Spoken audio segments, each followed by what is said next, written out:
Good morning. Today's coffee is Cafe Bustelo brewed at home.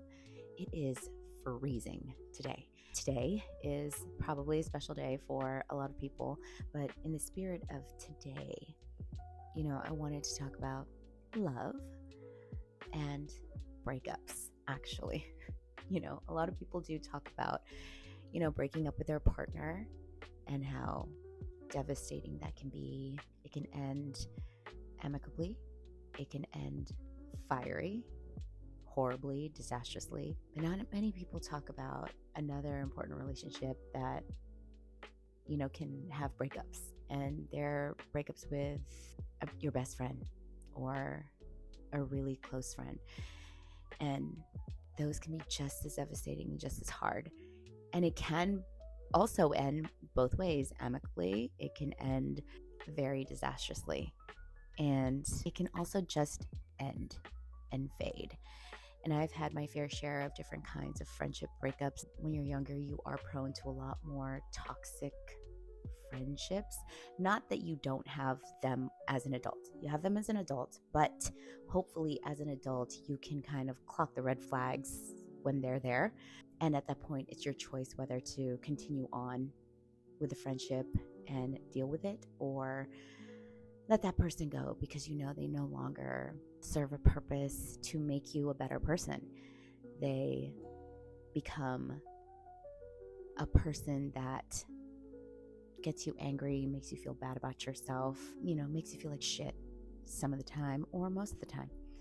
And I did have a high school best friend, and it didn't end in a way where we were just like, let's call this. It wasn't that. It was just a fadeaway.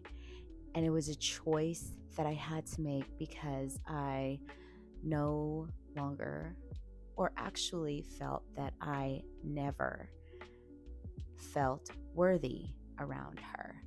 I've said that I was a people pleaser before, and she was definitely one of the people that I always wanted to please because she was my best friend. I had to make sure that I was still liked, and she wanted to hang out with me. But that was how our friendship was throughout our entire friendship. And I definitely felt like I gave a lot more, and I was there for her a lot more than she was there for me. And I happily ended that friendship just by not putting any more effort. That's how that friendship ended. I no longer gave any effort. I no longer dropped everything to be available for her schedule. And it was freeing. And it wasn't quite sad. It probably wasn't as sad because I've known for many years how she's made me feel. And at this point in my life, I choose me more.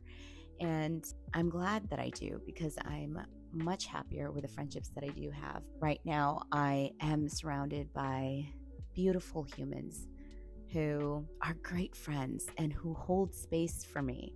Our care and love for each other is reciprocal. Our effort for each other is reciprocal.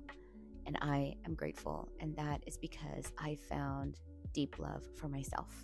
And that is something that we tend to forget when it comes to relationships with our partners and with our friendships. We give a lot of love to them and forget to love ourselves. So, in the spirit of today, Valentine's Day, I know we celebrate love and we celebrate loving other people, but let's also remember to celebrate loving ourselves. Be decent. Happy Friday.